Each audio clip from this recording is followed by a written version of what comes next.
menyukai imunologi kah kalian? Belum, Dok. Belum menyukai ya, berat materinya ya. Oke. Assalamualaikum warahmatullahi wabarakatuh. Semoga bahan kali ini bisa kalian pahami. Saya akan presentasikan pelan-pelan ya. Biar nanti sama-sama tinggal memahami lebih lanjut lagi, detail lagi. Sebenarnya infeksi ini kan luas ya. Bisa meliputi virus, bakteri, termasuk jamur ya. Nah, jadi untuk yang semester kalian ini, yang pertama minimal kalian tahu prinsipnya. Jadi patofisiologi ini sebenarnya ilmu yang mempelajari gangguan fungsi pada organisme yang sakit meliputi asal penyakitnya, permulaan perjalanannya, dan apa sih dampaknya. Jadi manifestasinya tuh apa. Jadi dititik beratkan bagaimana terjadinya sih bisa sampai kayak gitu kasarnya gitu. Jadi untuk mencapai suatu penyakit yang secara klinis kita jumpai ya. Nah, penyakit sendiri juga adalah suatu kondisi yang abnormal yang menyebabkan hilangnya kondisi normal yang sehat. Jadi kesimpulannya, untuk patofisiologi ini adalah kita mempelajari perubahan fungsi tubuh, ya, menjelaskan perubahan fisiologi, kemudian yang yang errornya di mana, gitu. Error di sistem jaringan, organ sistem itu di mana, gitu. Itu yang paling penting. Kemudian ini definisi patofisiologi ya topiknya. Nah, review kan sebenarnya kalau yang terjadi buruk atau penyimpangan dalam tubuh manusia, tentu sekali kita harus menyangkutkan pada itu loh, karena daya tahan tubuhnya kurang, misalnya kayak gitu, atau respon imunnya jelek kayak gitu. Nah, jadi ini kalian harus pahami betul apa sih itu imunitas, apa bedanya dengan sistem imun. Nah, sistem imun itu kan mostly dia ada yang humoral, ada yang seluler ya, tingkat seluler. Jadi di situ nanti kalian memahami, oh ya, kapan saat kala kita terinfeksi virus, kapan terinfeksi bakteri.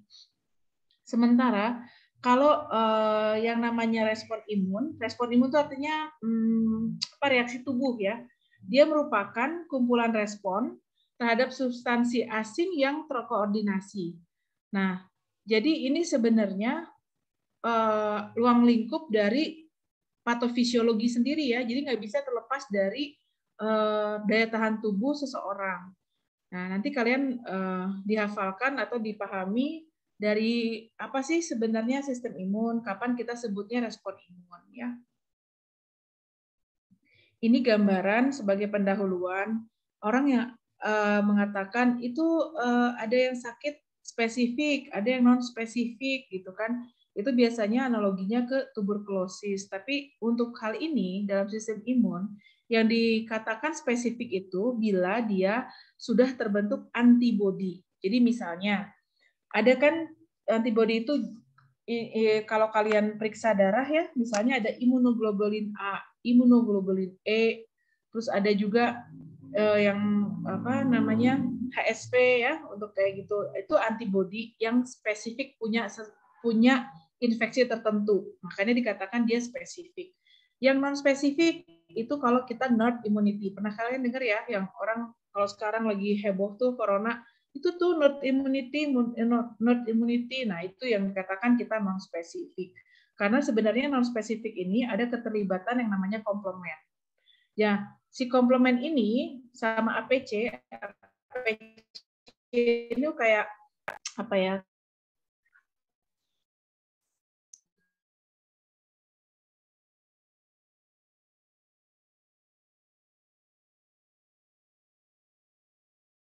Ada yang non spesifik. Nah, yang non spesifik ini juga meliputi seluruh sebenarnya loh ya. Tapi yang berbeda adalah si tokohnya. Jadi apa ya?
Yes. Lagi. Jadi nanti ceritanya nanti yang non spesifik dan spesifik ini kalian review lagi sendiri ya, karena harus dipahami benar-benar dengan personal ya. Ini bahannya secara garis besar seperti ini. Nah, sebenarnya limfosit B ini ada di mana sih? Dia ada di mana gitu. Jadi source-nya itu di mana dia? Dia ada di sel hematopoietik, fungsinya di sana. Yang nanti limfosit B ini dia ini. Nah, berikut gambaran dari perbedaan nanti di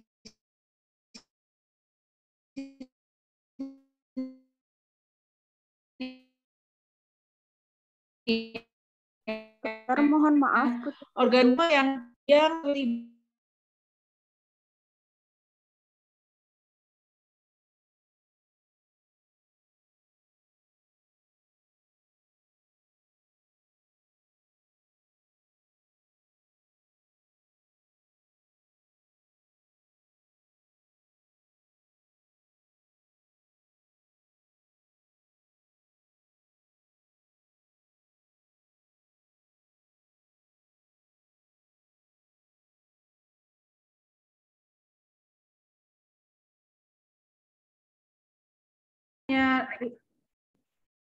Oke. Jadi nanti saya hanya kasih clue aja.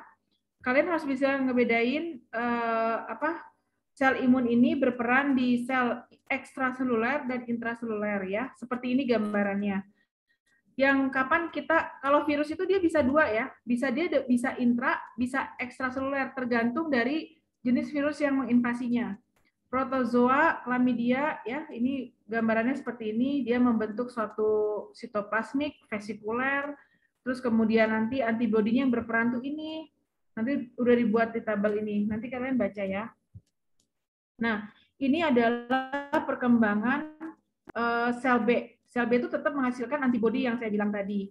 Jadi nanti kapan dia sel puncak diproduksinya seperti ini, nanti lama-lama dia jadi matur B sel, jadi efektor. Efektor itu dia bisa melepaskan antibodi yang saat dia terpajan oleh suatu antigen. Ini misalnya nih ya, ini gambaran aktivasi sel B. Ini contoh aja. Misalnya dia terbaca oleh sel T nih ya. Ini kan nanti lama-lama dia dipresentasikan oleh sel B dengan antigen, dia terikat kan. Nah, lama-lama nanti si kedua ikatan ini akan terbaca oleh si sel T-nya. Nah, sel T ini termasuk sel T independen.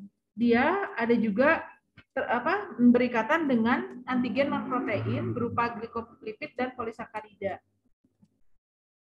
Ini hanya ini yang saya bilang imunoglobulin B, E, M, G, A, E, D itu termasuk antibodi. Itu semua kelasnya antibodi. Cuman masalahnya kenapa ya dibilang imunoglobulin M, G, A? Nanti kalian baca untuk yang E itu biasanya berhubungan sama alergi. Kalau A biasanya di GI tract itu biasanya. Kalau M dan G itu tergantung. Dia misalnya kayak herpes saja ya. M itu artinya dia akut.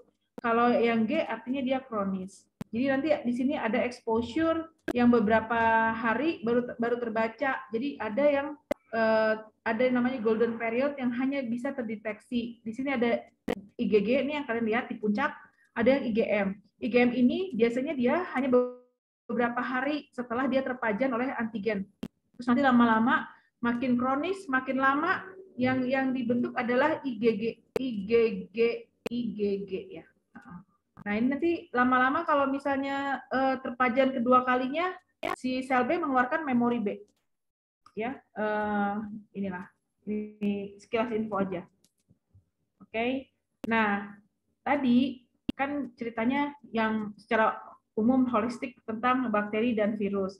Nah, untuk infeksi jamur, perlu kalian ketahui, jamur itu ada beberapa genus ya. Dia ada Candida, ada Epidermophyte Microsporum ya. Nah, ini gambarannya. Ini gambar-gambarnya bukan gambar-gambaran lucu ya. Dia gambarannya memang bentuknya kayak gini. Karena dia Candida, kenapa disebut Candida? Karena dia ada pseudohypha. Kemudian ini yang sebelah kanan saya ini yang ada kursornya Trichopiton, Mycosporum itu termasuk Dermatophyta. Jadi ada kelasnya beda ya. Jadi semuanya sebenarnya segala upaya pertahanan tubuh ya. Bentar, saya close dulu yang satu lagi. Pernah kalian mendengar tentang dermatofita kan ya? Jadi kalau dermatofita itu sebenarnya dia sudah pada saat pertama kali dibaca atau masuk ke badan kita nih ceritanya pertama kali dan untuk presentasinya dia masuk ke imunitas bawaan dulu kan tentunya. Nah, segala upaya pertahanan tubuh yang tidak memiliki respon untuk mempelajari atau membentuk memori. Nah, ini biasanya kerjaan si jamur. Jadi jamur tuh beda sama bakteri dan virus kayak tadi. Jadi misalnya langsung oh ya sel T yang berperan, nanti langsung ke inert masuk ke memori sel B kemudian terbentuk antibodi. Kalau dermatofita enggak. Jadi dermatofita atau jamur sangat-sangat dipengaruhi oleh keadaan hormon dan usia gitu. Kemudian terdiri juga dari jadi satu kesatuan, nggak bisa dipisahkan antara inang sama lingkungan. Contohnya nih ya, misalnya seseorang itu kena jamur, kalau struktur kulitnya bagus, misalnya intak, nggak ada luka, nggak ada goresan, gitu. Jadi dia tidak akan bisa masuk port entry-nya. Beda sama virus kan, sama bakteri kan kita knowing ya, misalnya dia datang ya udah dengan masuk ke saluran pernafasan, kemudian langsung kita nggak bisa cegah gitu. Kalau jamur rata-rata dia bisa kita pertahankan karena dia harus melewati pertahanan mekanik dulu. Kemudian baru pertahanan infeksinya. Infeksi itu dari si jenis jamurnya maksudnya. Gitu. Nah, kemudian setelah dia nempel, ceritanya ada luka dan ada infeksi jamur. Nah, dia juga ternyata si jamur ini untuk tetap bertahan di inang, dia mengeluarkan suatu zat yang namanya fungistatik atau asam undesilenat ya namanya. Jadi dia untuk menghancurkan pertahanan biar dia bisa masuk. Gitu. Ada juga pertahanan internal ya. Selanjutnya, nah internal itu kayak keterlibatan sel-sel juga. Jadi dia yang kayak tadi ya, sel-sel makrofag tentunya, terus neutrofil yang berperan. Nah, saat dia terbaca oleh sel makrofag, kan kenapa orang-orang HIV itu dia mudah sekali kena si jamur ini kan, karena fungsi makrofagnya jelek sekali dan jumlahnya juga menurun. Nah, sehingga si makrofag yang harusnya mensekresikan sitokin proinflamasi, kemudian menarik sel inflamasi dari sekitar tetangganya, nah itu tidak terjadi. Beda halnya sama orang-orang yang imunokompeten ya, atau daya tahan tubuhnya baik. Jadi dia langsung merah, langsung bengkak, nah itu artinya respon imunnya baik. Ini gambaran yang apa namanya? Kalau kita kena si jamur tadi ya, jamur dermatofita tadi. Nah, mirip-mirip sih sama yang Candida mirip, tapi dia lebih, kalau Candida itu dia lebih dominan terhadap inang, inangnya yang menentukan. Nah, kalau dermatofita dia lebih nggak terlalu bandel dan dia tergantung dari jenis dermatofitanya.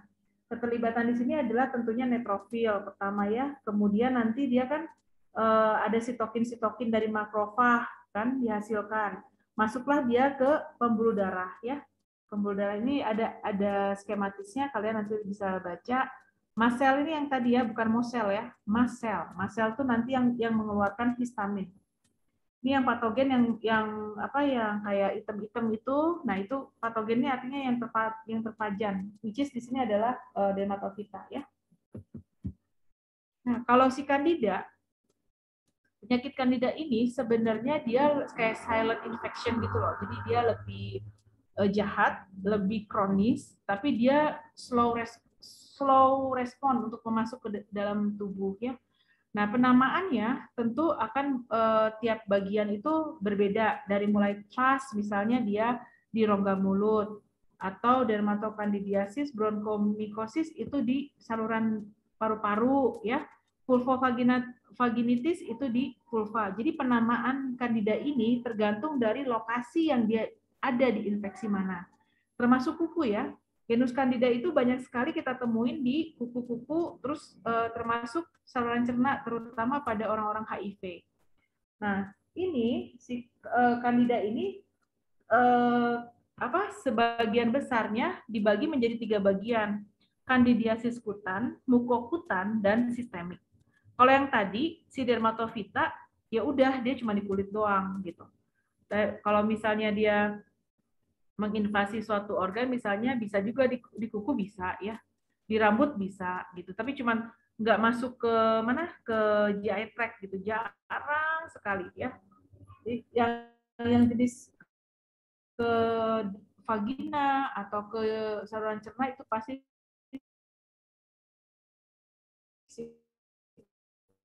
Candida yang si bandel ini. Nah, selanjutnya nah ini gambarnya ya, kapal itu ada budding yeast, ada pseudohifa, ada yang hifa. Mana yang infeksius?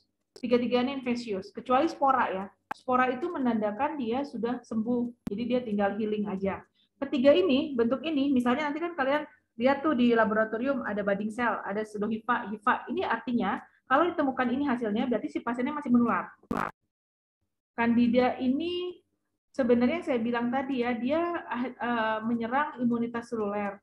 Tapi balik lagi, dia dipengaruhi oleh faktor predisposisi, termasuk virulensi dari si kandidanya. Jadi tipe kan ada kandida tuh, ada spesiesnya beda-beda tuh. Virulensi dari kandida tuh beda-beda jenisnya juga. Ini hanya overview aja biar kalian tahu. Yang ini sebenarnya kalau jamur itu kan pada kulit dia harus menembus keratin ya. Makanya kenapa dia harus ada luka. Prinsipnya itu. Nah, nanti setelah dia bermanifest, artinya respon imun yang berperan adalah diperantarai oleh, balik lagi sama sih, bawaan dan didapat ya yang tadi. Dominan mana dia baiknya imunitas seseorang, nanti si jamur ini juga combine antara keduanya. Ini selanjutnya pertahanan internal tuh tergantung dari hormonal juga ya, hormonal kita kayak progesteron, kemudian transferin dan peptida antimikroba ya. Nah, ini mah sebenarnya ini adalah bagian dari respon imun yang terjadi. Ini bukan jamur aja ya. Kalau yang ini dia keseluruhannya. Jadi dia terbagi dari tadi ya, humoral dan seluler. Kemudian, nah ini yang di kulit. Kalau di kulit sih simpel ya, dia ada dermatofita, APC tadi kebaca kan, APC itu kayak non spesifiknya, oh itu tuh ada jamur ya, si APC yang makan, kemudian dipresentasikan hingga akhirnya dapat imigrasi ke KGB regional. KGB itu kelenjar getah bening maksudnya. Ini saya bahasnya nggak terlalu mendetail ya, nanti soalnya harus dibaca sendiri untuk lebih ininya apa memahami. Jadi kan ceritanya mikroba ini dibaca nih. Kalian udah pernah dengar nggak MHC kelas 1, MHC kelas 2 gitu? Pernah?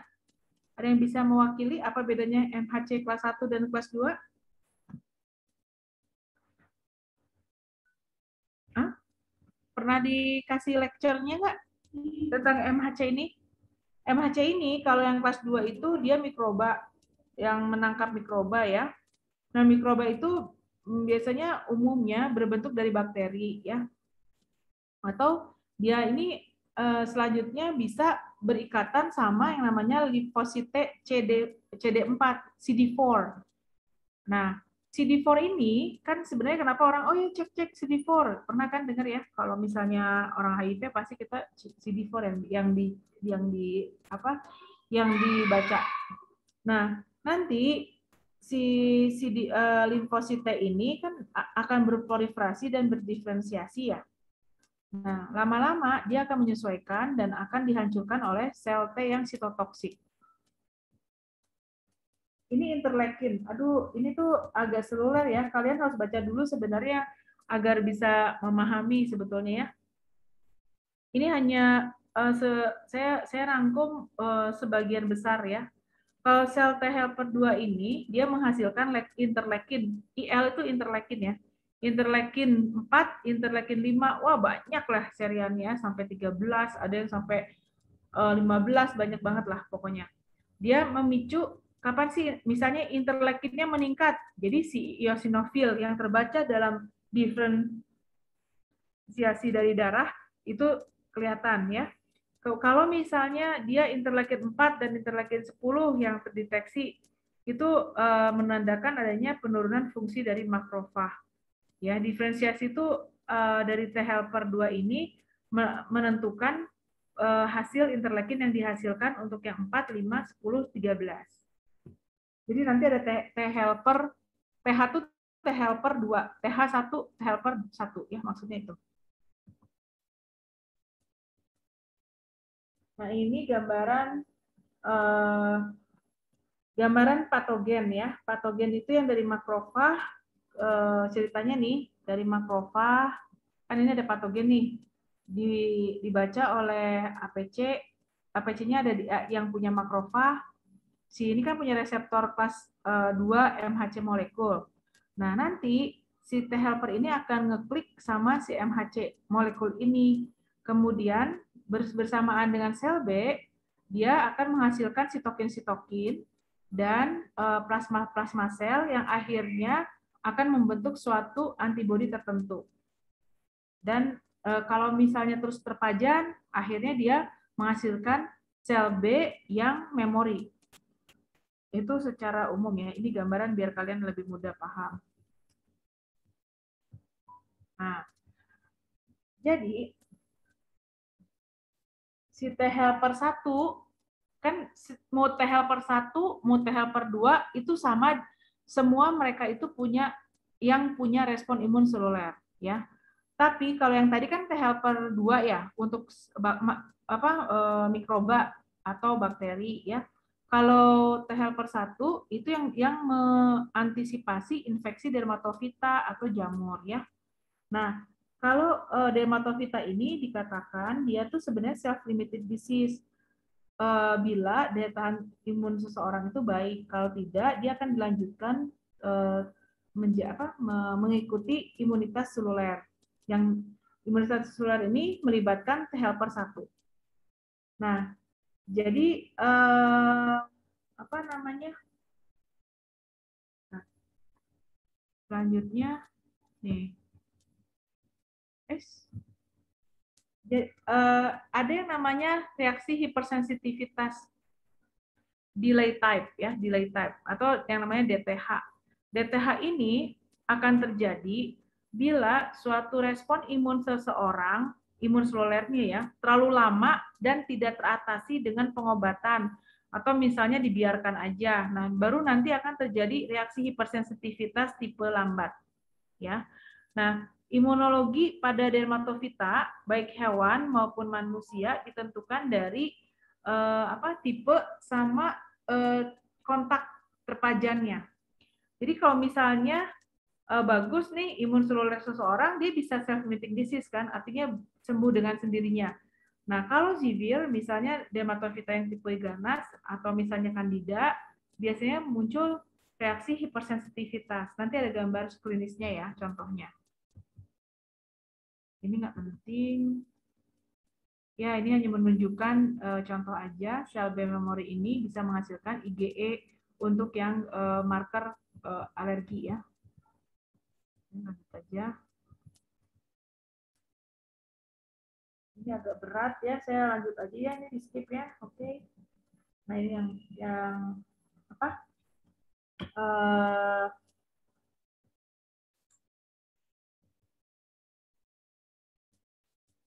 Nah ini dermatofita nggak terlalu detail lah. Nah ini yang saya mau liatin adalah contohnya ya, contoh suatu penyakit ini, misalnya tadi ya yang candida. Ini contoh gambaran kalau di kulit itu terjadi infeksi jamur ya. Kalau jamur candida ini biasanya dia lebih merah, kemudian dia erosif, panas, terbakar, dan dia ada yang namanya satellite lesion atau pustulosis ya. Seperti ini gambaran jelasnya. Kemudian dia juga nggak selalu di kulit, dia bisa menyerang di kuku. Kukunya seperti ini. Jadi kalau misalnya ada teman kalian atau keluarga yang kukunya nggak beres-beres, udah dicabut, ada lagi bentuknya jelek, nah kalian harus berpikir jangan-jangan itu kandida gitu ya. Jadi biasanya dia walaupun sudah dicabut kukunya, pas tumbuh kukunya tetap kayak gini, jelek bentuknya, berarti kita perlu pikirkan kalau itu ada infeksi kandida. Atau infeksi kandida ini kita sebutnya dengan onychomycosis ya. Ada gambaran yang namanya drumstick appearance. Candida juga makanya kenapa sangat ditakuti karena dia bisa menyerupai gambaran pada rongga mulut atau yang disebut pras ya, pras yang tadi atau kayak sariawan di kalian lihat di sini sariawan di bibir sudut mulut kayak kurang vitamin C kalau orang-orang bilang ya, padahal dia bisa juga karena candida loh ya. Nah, kalau kita suruh membuka dan ada daerah bukal, ada yang kayak putih, itu juga yang punya candida biasanya. Jadi hati-hati pada anak-anak, biasanya baru bayi lahir ya, masih menyusui, atau misalnya pada orang tua yang punya gigi protesa, ya ini kayak gini. Ini ada grade-grade-nya sebenarnya, tapi kalian nggak perlu tahu ya. Yang paling penting itu adalah, oh ternyata si candida ini juga bisa menyerang mukosa, intinya itu. Ya, gambarannya seperti ini. Nah, ini yang selanjutnya adalah infeksi virus ya. Tadi yang jamur udah sekilas aja karena nggak terlalu detail sih kalau jamur ya. Nah, kalau virus, ini infeksi virus ini kecuali corona ya, beda. Yang ini saya ini ya ke virus kayak herpes zoster ataupun varicella ya. Obligat intraseluler kan dia tuh termasuk obligat intraseluler. Bentuknya seperti ini yang bisa kalian lihat, ada bagian lipid, kapsid, kemudian RNA, terus ada juga disebut dengan spike ya.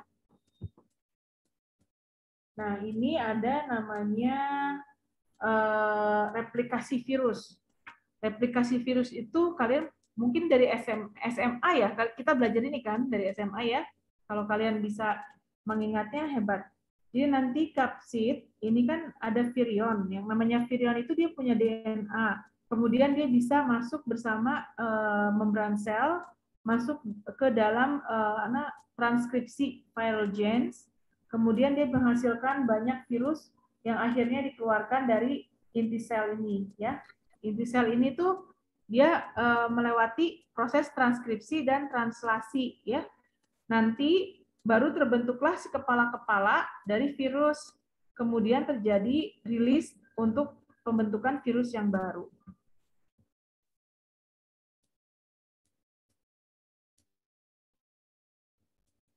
Nah, kalau virus ini kan dia dibaca oleh tubuh melewati respon imun didapat, kemudian didapat di bawaan, kemudian didapat nih. Nah, ini sama-sama ya, keduanya berperan, ada humoral dan seluler. Tapi kapan dia menjadi humoral, kapan dia jadi seluler, nanti tergantung dari sel perantaranya, bisa NK atau CD8 ya. Kalau tadi kan CD4 ya, ini CD8 ya. Antibodi yang dihasilkan tergantung juga interferon gamma dan alfa yang dihasilkan juga. Jadi nanti yang humoral itu dominannya adalah ini. Nah, ini gambaran innate kapan terjadi. Innate itu artinya inert ya, inert immunity. Jadi semua virus termasuk corona sih sebenarnya basicnya dia adalah inert dulu. Makanya kenapa prinsipnya kita kan ada yang divaksin atau misalnya dia udah terpajan tapi dia OTG gitu. Itu inert immunity yang melawan itu. Nah, si innate immunity ini dia kan yang berperan adalah NK sel ya. Kemudian bisa mematikan selnya dimakan oleh dia.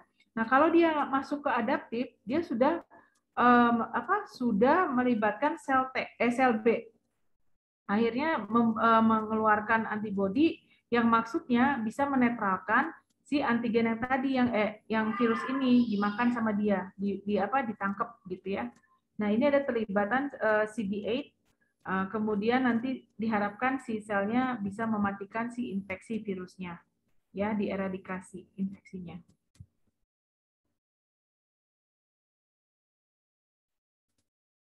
Ini perbedaan secara gamblang ya. Kalau ada bakteri datang nih, ini kan di tubuh nih, masuk ke tubuh ceritanya. Kalau virus, dia kan akan membuat replikasi yang tadi DNA menjadi RNA ya. Kemudian ada enzim helikase, akhirnya dia melepaskan interferon ya yang tadi. Nah, kalau bakteri dia tuh lebih ke humoral ya dominannya karena dia melepaskan sitokain dari proinflamasi. Nah, sekarang masuk ke bakteri. Bakteri ini sebenarnya kan bakteri itu bisa masuk dan tetap hidup dalam sel eukaryotik, kemudian dari antibodi humoral dan hanya dapat dieliminasi oleh respon imun seluler. Yang tadi kalian lihat, kalau slide sebelumnya kan ada kerjasama antara sel T helper sama sel B ya. Dua-duanya merepresentasikan ada reseptornya. Jadi sebenarnya bakteri ini memiliki mekanisme khusus untuk memproteksi diri dari pengaruh enzim lisosomal dalam sel. Tapi perlu diingat bahwa infeksi bakteri ini sangat-sangat dipengaruhi oleh dua hal, yaitu struktur dinding selnya.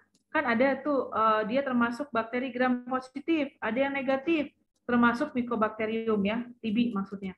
Nah, patogenesis dari bakterinya, virulensi bakteri kan beda-beda juga ya, sama dengan jamur juga, beda spesies, beda virulensinya.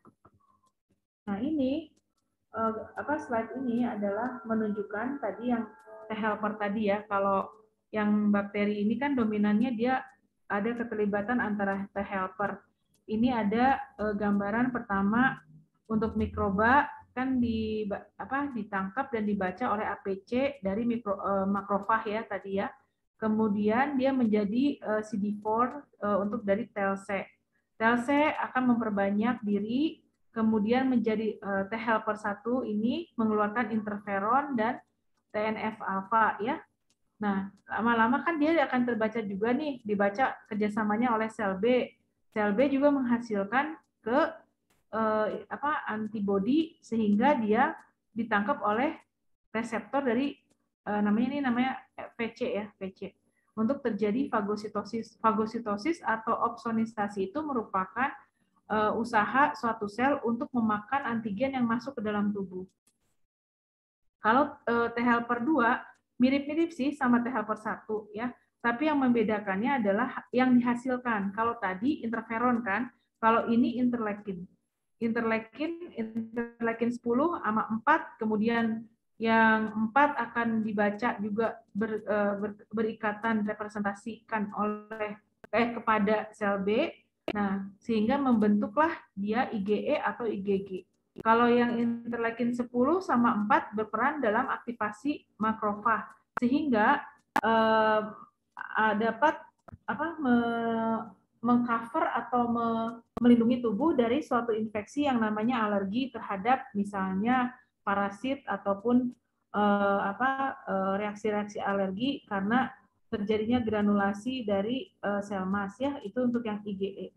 Jadi kalau kalian perhatikan semua T helper ini dia masing-masingnya berfungsi membaca suatu reseptor tertentu terhadap antigen tertentu.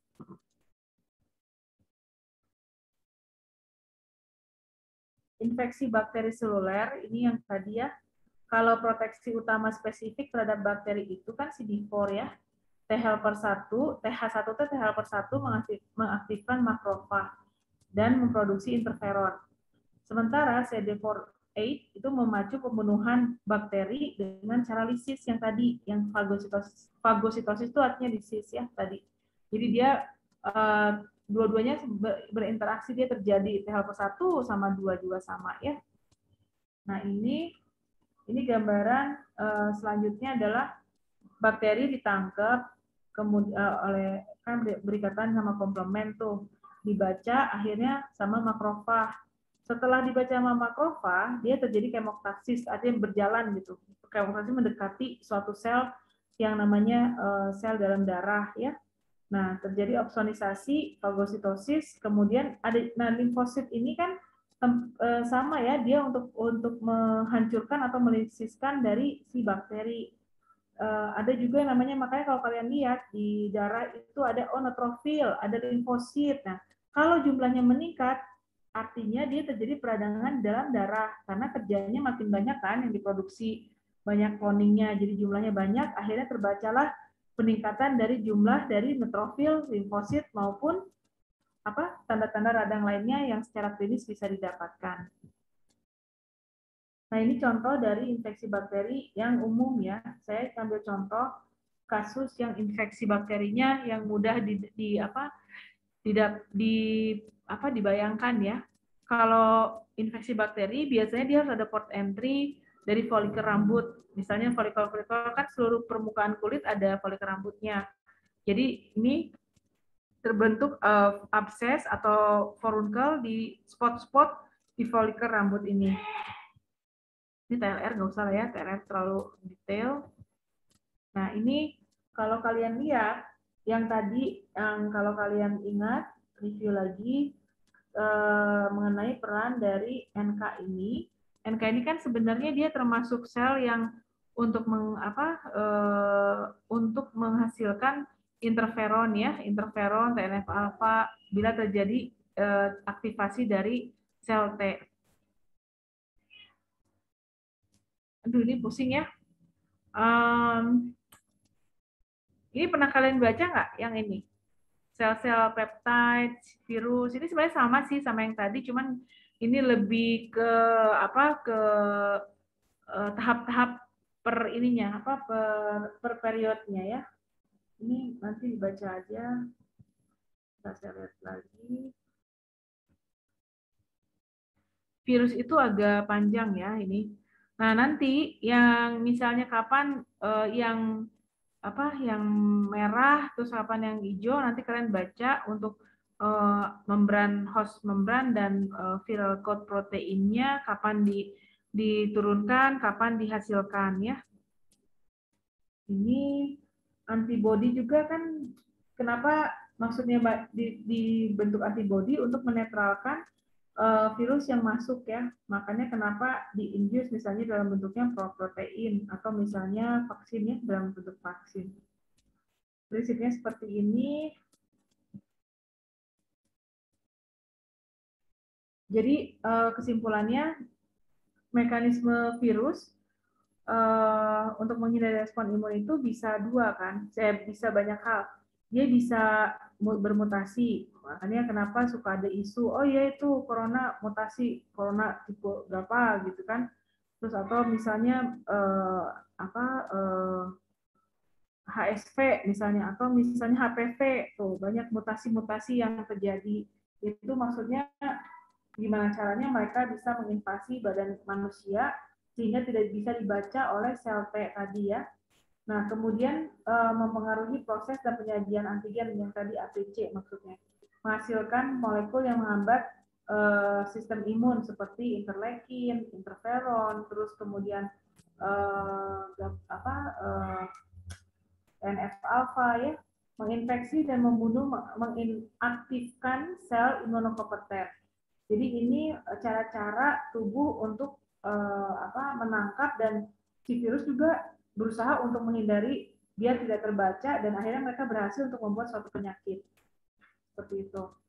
Nah, ini contohnya gambaran virus. Sebenarnya cuma kalian tahu aja sih, ini bentuknya mutasi itu kayak gini. Kemudian selanjutnya molekul yang menghambat tuh, kalau yang menghambat Pox virus misalnya antagonis sitokin yang dihasilkan protein homolog MHC kelas 1 yang dikembangkan untuk melawan sitomegalovirus ya. Ini hanya contoh aja sih. Ini HIV sebenarnya menarik sih kalau secara klinis ya. Tapi kalau untuk patofisiologisnya kayak tadi terlalu jelimet ya. Terlalu banyak tahapan-tahapannya, nanti kalian baca, karena kalau cuman presentasi sebentar aja sulit untuk dipahami, jadi harus sendiri-sendiri baca itunya tahapannya. Intinya kalau HIV itu yang berperan adalah T-CD4-nya. Makanya kenapa kalau pada orang-orang yang HIV harus dicek CD4-nya. Ini salah satu contoh gambarannya. Ini yang saya punya, ini adalah pasien yang punya herpes zoster. Herpes zoster tidak selalu di badannya. Nah, kalau pada HIV dia ini yang contoh cuma herpes zoster, sebenarnya dia bisa berupa tinea. Tinea itu kayak tadi jamur, bisa seborrheic, bisa bullous, bisa folikulitis yang tadi bentuknya kayak titik-titik nanah itu. Nah, ini biasanya HIV ini terjadi lebih hebat lagi. Wow, kayak cacar ular, dibilang orang cacar ular. Kalau pada orang yang imunokompeten, gambarannya tidak seperti ini. Jadi biasanya dia cuma titik-titik aja, seperti yang sebelah kiri, titik-titik, kemudian nggak menyebar seperti ini ya. Biasanya cuma one side aja, one side.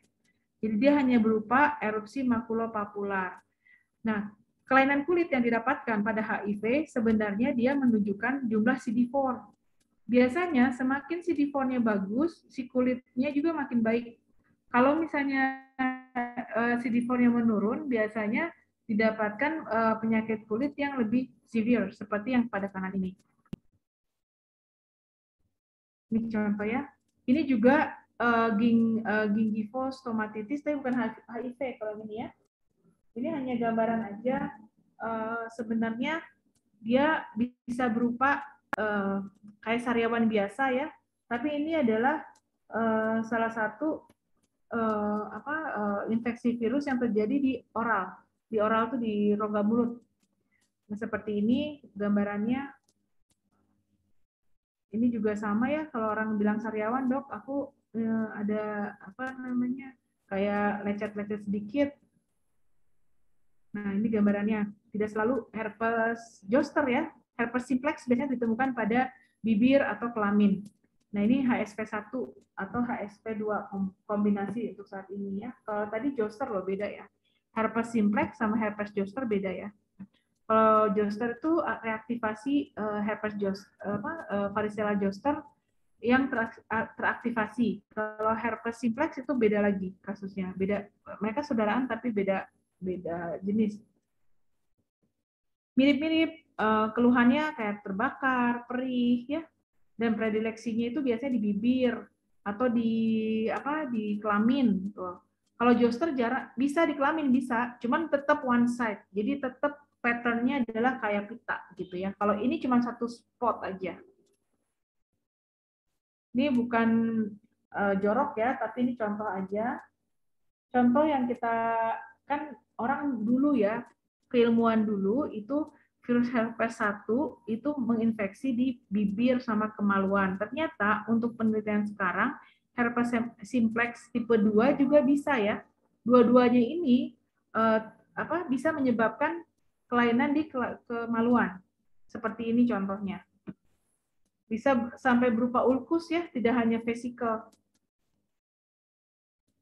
Nah, ada juga yang unik. Misalnya tadi ya kayak kuku. Kuku tadi mirip itu nggak sih?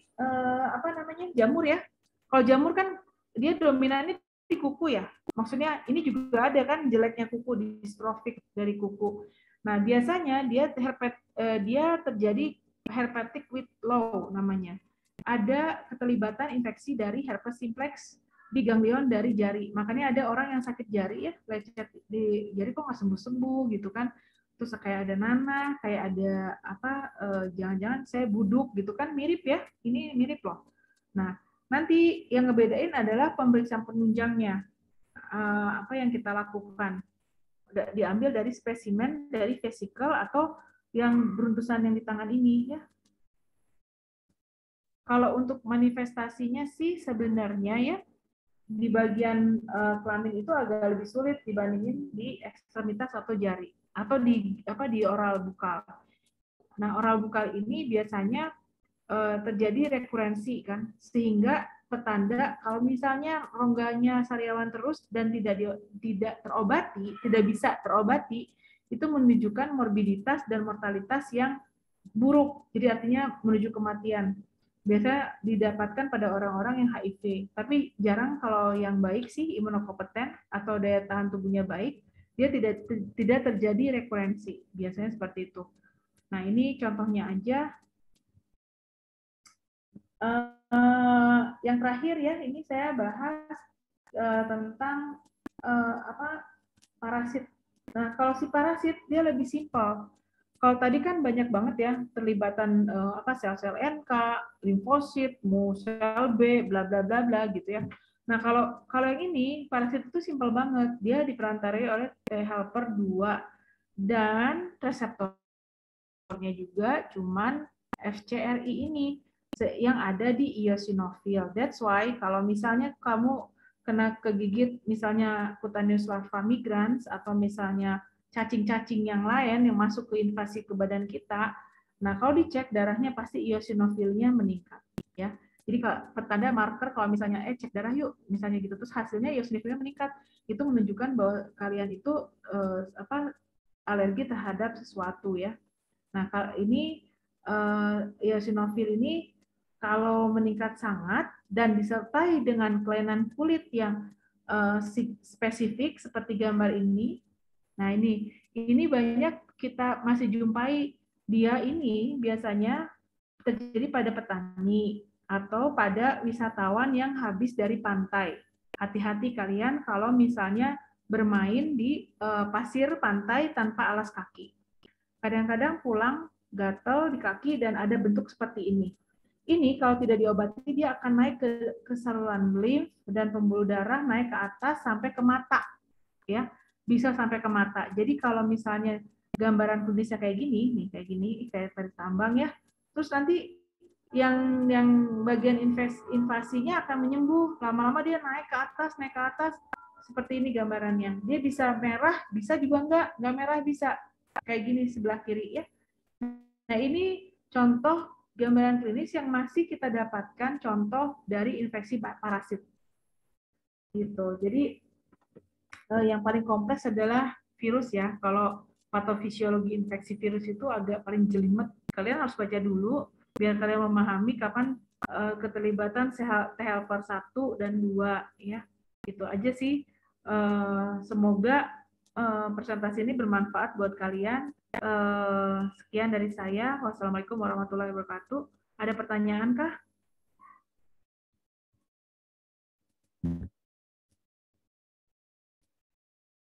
Ada yang mau nanya? Assalamualaikum dokter, izin bertanya. Ya. Siapa nih yang bertanya? Santika dok. Mana sih? Oh, Santika ya. San, gimana San? Ini dok, Santika mau tanya tentang cacar air itu apakah termasuk infeksi? Lalu apakah benar tentang persepsi bahwa manusia itu pasti mengalami cacar air 1 kali dalam hidupnya? Begitu dok. Keren banget sih, Santika dapat dari mana tuh beritanya? Gini San, jadi sebenarnya kalau yang dibilang endemis sih lebih endemis TB ya, maksudnya infeksi bakteri terhadap tuberkulosis. Kalau virus itu enggak, dia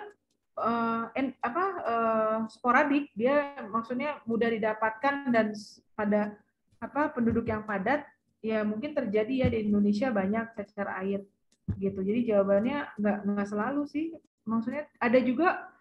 Jangan salah, infeksi infeksi varicella zoster atau varicella itu ada yang silence type loh. Jadi dia tidak terjadi sama sekali lesi di kulit. Jadi dia kalau dicek darahnya baru terdetek kalau dia dia pernah gitu ini. Tapi kalau secara klinis bisa juga silent infection. Jadi itu enggak benar kalau yang itu ya. Jadi kalau misalnya cacar air didapatkan biasanya ya karena komunitasnya, kepadatannya, kemudian situasi kondisi aja ya. Nggak semua sampai dewasa ada yang nggak kena cacar air, ada aja. Ya gitu Santika. Ada lagi yang lain? Terima kasih, dokter. Dok, izin bertanya. Ya, gimana Ju? Untuk SLA itu kan termasuk imun ya dok, dan dia pada penderita SLA ini kan menyerang ke organ tubuh kita. Kalau misalnya ada virus atau bakteri, apakah dia menyerang ke virus bakteri juga atau tetap ke organ kita dok? Terima kasih. Ju, maaf sih nggak kedengeran Ju. Boleh ditanya, boleh apa? Boleh diulang lagi Ju? Iya Sinyalnya dok. jelek. Halo? Iya. Keputus Ju. Gimana Ada ulang nggak dok suaranya? Iya, gimana Jo? Jadi kan pada penderita SLA itu imunnya menyerang ke organ tubuh kita ya dok. Apakah jika ada virus atau bakteri, si imun itu menyerang juga keduanya atau cuma organ tubuh kita aja dok? Terima kasih.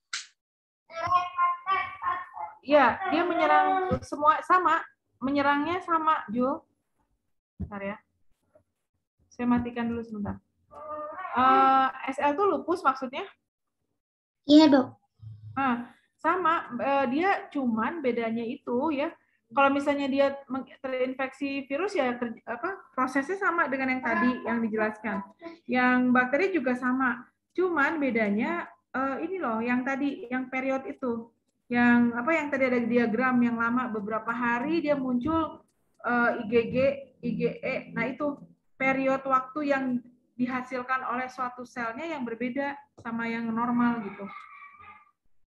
Plus dia melawan tubuhnya sendiri, jadi dia membaca selnya itu menjadi benda asing buat dia, makanya kenapa dia jadi toksik, jadi maksudnya nggak bisa sembuh gitu, nggak bisa, cuma daya tahan tubuh dia aja.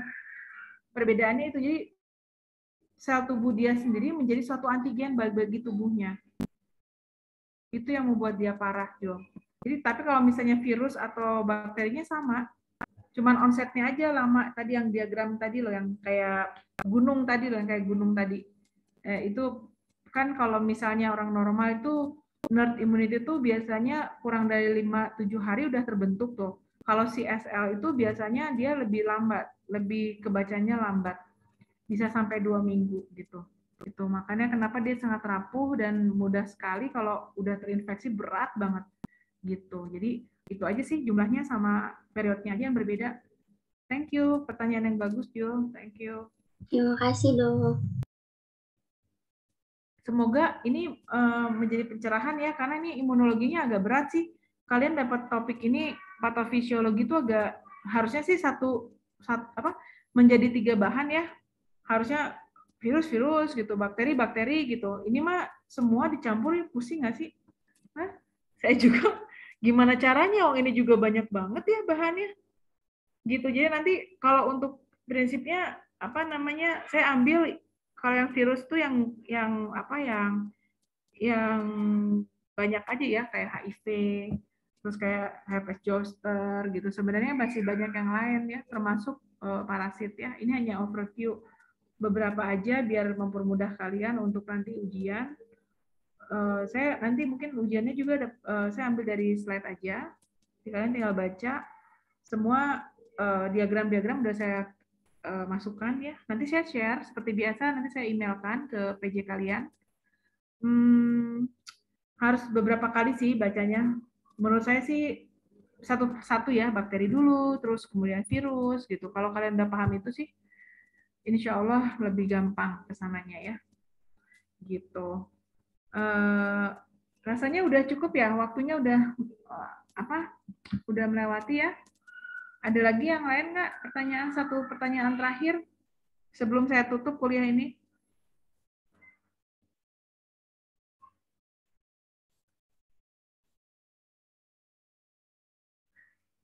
Oke, saya tutup ya.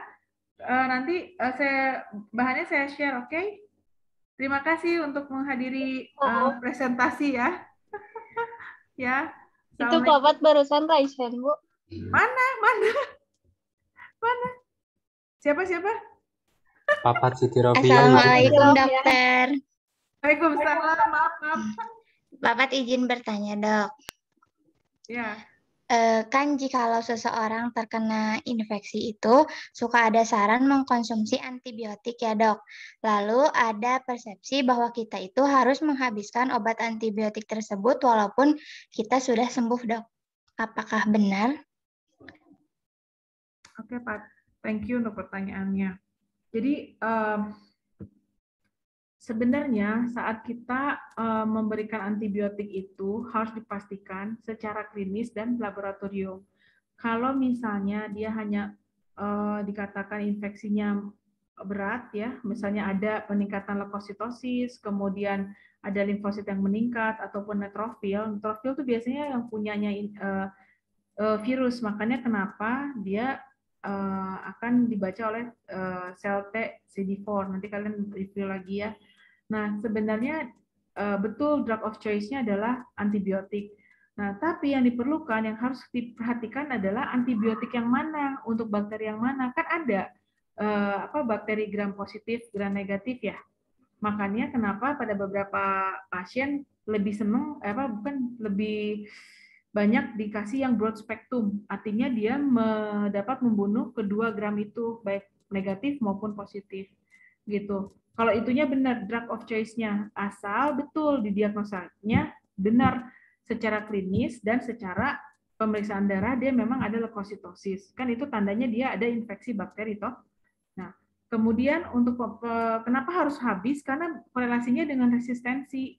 Kalau nggak habis dan tidak sesuai dengan aturannya, kemungkinan untuk terjadi resistensi terhadap antibiotik itu, golongan itu akan terjadi imun. Jadi dia kebal. Nah, makanya kenapa harus ada sesuai dengan farmakokinetiknya gitu. Jadi minimalnya dikatakan 5 hari untuk mengkonsumsi antibiotik. Tapi kan ada yang pemberian 2 kali, apapun 3 kali ya. Gitu. Beda sama kalau misalnya cuma peradangan biasa ya, misalnya cuma bakteri biasa gitu, kayak furunculosis atau misalnya saya menyayat biar nggak infeksi, luka, ya cukup dengan anti radangnya dari analgetik. Kan analgetik mengandung anti radang juga gitu. Kalau misalnya dia berat udah sistemik, misalnya ada demam terus kemudian dia menggigil ada sistemiknya gitu, ya baru kita berikan antibiotik. Jadi antibiotik itu first choice untuk penanganan dari peradangan terhadap organ tubuh kita sebenarnya itu bisa kita dapatkan dari analgetik. Makanya kadang-kadang kenapa ya kok dokter ngasihnya analgetik gitu kayak Mevinal atau Panadol, itu karena mereka punya efek anti radang tapi short efek gitu ya, jadi sementara gitu. Jadi itu sih sebenarnya alasannya kenapa harus dihabiskan tuh karena resistensi aja, bukan bukan keharusan harus. Kadang-kadang harus sampai ada yang 2 minggu, ada loh pengobatan sampai sepsis gitu kan, ada juga tergantung dari antibiotik yang dipilih gitu Pak. Itu yang saya ketahui. Baik dokter, terima kasih atas penjelasannya. Ya, Makasih ya kalian udah mau menyimak presentasi saya. Saya nanti bagikan ininya apa slide-nya. Saya tutup ya presentasinya. Terima kasih. Bye. Nggak ada Terima lagi kasih, ya? dokter. Terima kasih, dokter. Terima kasih, dokter. Dokter.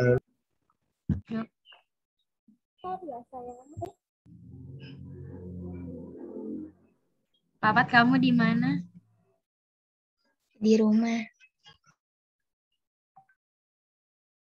Bye-bye, terima kasih.